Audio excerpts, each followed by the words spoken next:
और पाकिस्तान के main stream media पे ये तासुर कायम करने की कोशिश की जा रही है। वो बहुत बड़े नाम भी हों, बड़े जिनको हम दानिश्वर और शऊरज़दा लोग कहते हैं, वो ये परसेप्शन कायम करने में की तरफ जा रहे हैं कि किसी तरह ये परसेप्शन कायम कर दिया जाए कि चाहे इमरान को जो मर्जी वोट दे, चाहे बैलेट पेपर के अंदर जितने मर्जी ठप्पे इमरान खान के नाम पर लगे, लेकिन जीतेगा वही, होगा वही जो पाकिस्तान के ताकतवर इस्टेब्लिशमेंट और माफियाज चाहेंगे।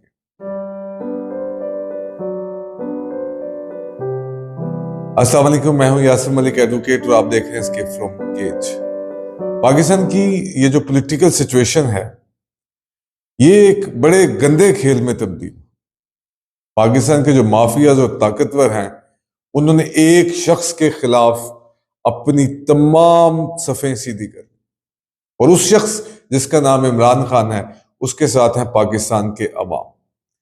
और पाकिस्तान के मेन स्ट्रीम मीडिया पे ये तासुर कायम करने की कोशिश की जा रही है। वो बहुत बड़े नाम भी हों, बड़े जिनको हम दानिश्वर और शऊरज़दा लोग कहते हैं, वो ये परसेप्शन कायम करने में की तरफ जा रहे हैं कि किसी तरह ये परसेप्शन कायम कर दिया जाए कि चाहे इमरान को जो मर्जी वोट दे, चाहे बैलेट पेपर के अंदर जितने मर्जी ठप्पे इमरान खान के नाम पर लगे, लेकिन जीतेगा वही, होगा वही जो पाकिस्तान के ताकतवर इस्टेब्लिशमेंट और माफियाज चाहेंगे। और बड़ी खूबसूरती के साथ मेन स्ट्रीम मीडिया दबे लफ्जों में ये बात करने पर मजबूर। दूसरी तरफ इस माफिया ताकतवर ने इमरान खान को इलेक्शन से पहले दो मुकदमात के अंदर एक में 10 साल और एक में 14 साल कैद सुना दी गई। आगे हाई कोर्ट्स के अंदर जाकर वो फैसले सस्टेन कर पाएंगे या नहीं कर पाएंगे, ये एक दूसरी बहस। लेकिन इन सब का मेन स्ट्रीम मीडिया का और इनके जो हामी लोग हैं ताकतवर और माफियाज के, उन सब का मिलकर अंपायर को साथ मिलाकर अकेले इमरान खान के साथ लड़ने का प्लान। और इमरान खान के साथ पाकिस्तान के अवाम है जो 8 फरवरी को अपना जो पिक एंड चूज करेंगे। ये पाकिस्तान के अवाम है। और सबसे पहले जो पाकिस्तान के अवाम ने करना है, वो अपने अंदर से मायूसी को खत्म करना है। चाहे अंपायर उनके साथ मिला है, चाहे ताकतवर उन लोगों के साथ हैं, लेकिन फिर भी कोशिश करनी है आखिरी हद तक। और अंदर जेल से इमरान खान साहब का भी यही पैगाम है कि एक तो वोट डालने जाइए 8 फरवरी को, दूसरा अपने वोट की हिफाजत कीजिए। यही हम सब कहते हैं। पाकिस्तान जैसे मुल्क में अगर तब्दीली वोट के जरिए ही लानी है, तो ना सिर्फ आपको वोट डालने जाना है, बल्कि अपने वोट की हिफाजत भी करनी। क्योंकि अब सारा सिस्टम एक तरफ है और अंपायर भी उनकी तरफ। अब इमरान साहब या पाकिस्तान की अवाम जो मर्जी बैटिंग कर लें, जो मर्जी बॉलिंग कर लें, जैसी मर्जी फील्डिंग कर लें, आउट कर लें, छक्का लगा लें, अंपायर या तो नो बॉल दे देगा या अंपायर आपको गेम से बाहर कर दे। ये अब अंपायर की मर्जी है। लेकिन इसके बावजूद भी एक हद तक ऑप्शंस थी जो अपनाई जा सकती है। एक गेम से बाहर हो जाए, वॉकआउट कर दिया जाए, दूसरा गेम के अंदर रहें, गेम को खेलें, हारें या जीतें, इसका फैसला उन ताकतवरों माफियाज ने नहीं करना। इसका फैसला अल्लाह ताला की जात ने करना है। इसका फैसला हमने करना है जो वोट डालने जाएंगे, हमने करना है जिन्होंने अपने वोट की हिफाजत करनी है। अब तक इतना कुछ होने के बावजूद भी, क्योंकि इमरान खान साहब नहीं टूटे, इसलिए उनका जो वोटर सपोर्टर है अब तक अपनी जगह पर कायम है। मैं जैसे कि हमने पहले बात की, एक खामोश कंपेन जो थी वो चल रही है। अभी भी लोग कंपेन करते हैं। इस दफा जो इमरान खान के कैंडिडेट्स हैं, उनको कंपेन करने की जरूरत ही नहीं, क्योंकि लोग, आम आदमी, यूथ, ये इमरान खान साहब की कंपेन कर रहे हैं। कहने को तो ये मैच अब अपने आखिरी मराहिल की तरफ चला गया, लेकिन आखिरी मरहले में जाने के बाद भी एक नई इब्तदा शुरू होती है। आप हीरो या जीरो बन के उभरते। अब उस इब्तदा का या उस एहतताम का अब हम एनालिसिस कैसे करते हैं, हम उसको आगे लेके चलते हैं। बहैसियत कौम हम इस सब से सीखेंगे क्या? बहैसियत कौम हम इस सब को जो गलत हुआ उसको ठीक कैसे करें और आगे कुछ गलत होने से बचें। कब तक हम ताकतवरों के इशारों पर एस्टैब्लिशमेंट, अफसरशाही, इन सब के ऊपर चलते हैं?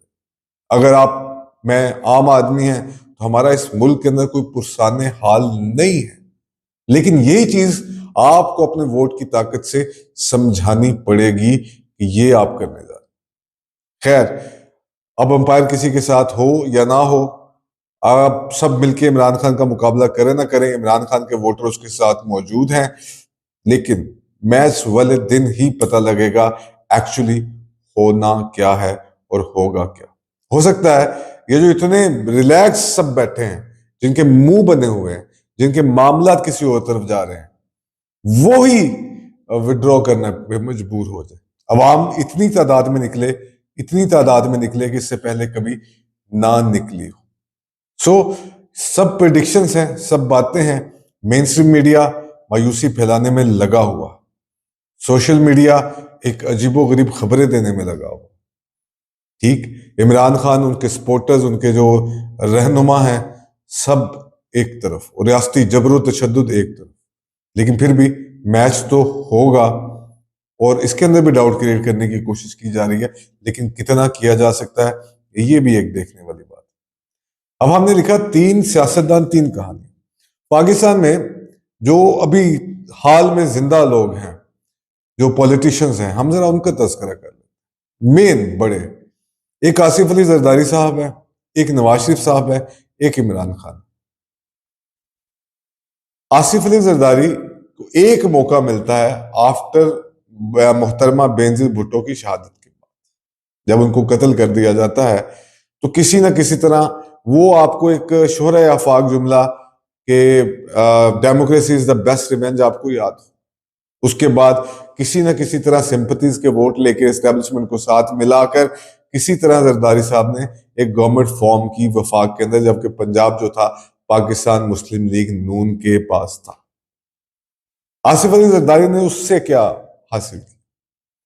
आसिफ अली जरदारी ने मिस्टर 10% का खिताब इस दौर से पहले बीबी के जिंदा होने में हासिल कर लिया। एक जरदारी सब पे भारी, और पाकिस्तान जैसे निजाम के अंदर, जिस करप्ट में इखलाकियात से आ रही निजाम के अंदर, अगर इस बात के ऊपर कि एक जरदारी सब पे भारी, ये बात ठीक, क्योंकि इस निजाम के अंदर ये जरदारी साहब चल जाएंगे, क्योंकि इस निजाम के अंदर हर कोई बेच सकता है, हर कोई खरीद सकता है, बोलियां लगाई जा सकती हैं, सिस्टम को अपने ताबे किया जा सकता है, जी हजूरी की जा सकती है। तो आसिफ अली जरदारी ने कहानी सिर्फ मिस्टर 10% से और एक जरदारी सब भारी पे खत्म, ये अचीव किया आसिफ अली जरदारी ने अपनी पॉलिटिकल कैरियर में। और अगर हमारे यहां जरा सी इखलाकियात भी मौजूद होती तो हम जरदारी साहब जैसे लोगों को इतना हीरो बना के पेश ना करते एक पॉलिटिकल लीडर के तौर पर। ये उस शख्स की कहानी है जिसका अंजाम एक जरदारी सब पे भारी है, और ये करप्ट माशरा ही ऐसी दलीलें दे सकते। दूसरे लीडर थे नवाज शरीफ साहब। नवाज शरीफ साहब, कोई डाउट नहीं है इसके अंदर कि वो एक डिक्टेटर की गोद में बैठकर हुक्मरान बने, एक पॉपुलैरिटी गेन की, पॉलिटिकल स्ट्रगल की। नवाज शरीफ के मामले में हर बार एस्टेब्लिशमेंट के साथ रहे। सुप्रीम कोर्ट हमला केस भी था, लेकिन तब वो सानेहा नहीं बना क्योंकि वो सुप्रीम कोर्ट थी, कोई दूसरी प्रेमिसेस नहीं थी। हर दफा नवाज शरीफ को सपोर्ट किया गया, अनलेस कि मुशर्रफ साहब ने मार्शल लॉ लगाया। मुशर्रफ साहब ने इनको जलावतन कर दिया, लेकिन इस तक नवाज शरीफ साहब अपनी एक गुडी गुडी इमेज बना के रखते। वो रमजान के अंदर खाना काबा या मदीना मुनव्वरा जाना, एक ईमानदारी का एक खास लेके आना, मोटरवे, सड़कें, एटम बम, ये सब कुछ नवाज शरीफ साहब ने अपने साथ रखा। इस इमेज को स्पॉइल करने के लिए आ गए इमरान खान साहब। इमरान खान साहब ने इनको इस इमेज से बाहर निकाल के रखा, यानी कि अब वहां से शुरू हुए नवाज शरीफ आज एक चोर चोर के नारों के दरमियान में फंसे थे। नवाज शरीफ साहब को एक स्ट्रेटेजी बनानी नहीं आई, अपना वीएन क्रिएट करना नहीं आया, नवाज शरीफ साहब को अपना कोई मंशूर देना नहीं आया, लायामल तय करना नहीं आया। आगे तो उनके बच्चे हैं, चाहे बिलावल है चाहे मरियम है।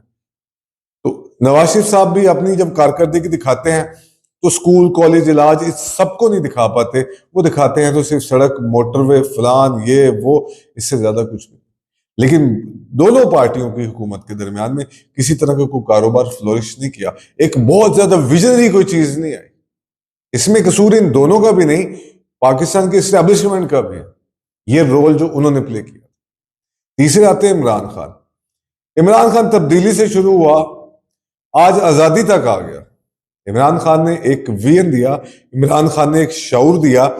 तरीकाकार से आप इख्तलाफ कर सकते, लेकिन उसने आपको सड़क की बात नहीं की, उसने यकसा निजाम तालीम की बात की, उसने आजादी की बात की, उसने तब्दीली की बात की, उसने रियासत मदीना की बात की। ये सब बातें इमरान खान ने, कुछ को कामयाब कर पाया, कुछ को नहीं कर पाया। हम बेनिफिट ऑफ डाउट अभी इमरान खान साहब को देते। 3.5 साल की गवर्नमेंट थी, 3.5 साल की गवर्नमेंट में 1.5-2 साल तो कोरोना के थे, फिर भी किसी न किसी तरह इकोनॉमी चल रही थी, फिर भी मामला चल रहे थे। तो तीसरी कहानी के अंदर उस शख्स की नया पाकिस्तान से लेकर आजादी या गुलामी और जुल्म का बदला वोट से, ये सब कंपेन्स और उसके पास एक नैरेटिव। जब जब इमरान खान इलेक्शन में आया है, उन्होंने एक नैरेटिव जरूर बिल्ड किया जो कि दूसरी दो शख्सियात और उनकी कहानी के अंदर मिसिंग। तो इमरान खान के ऊपर फिलहाल भी करप्शन का कोई सीरियस एलिगेशन नहीं लगा सका सारा निजाम मिलकर। ये 3 शख्स थे, तीनों कहानियां थी। 2 कहानियों में आपको विजन नजर नहीं आता, 2 कहानियों में आपको पाकिस्तान का करप्ट निजाम, पाकिस्तान का करप्ट माशरा और पाकिस्तान की ताकतवर 3 लीड नजर आते। लेकिन तीसरी कहानी के अंदर आपको विजन, आपको शऊर, आपको एक नैरेटिव नजर आता, तो जो कि यूथ को अट्रैक्ट करता।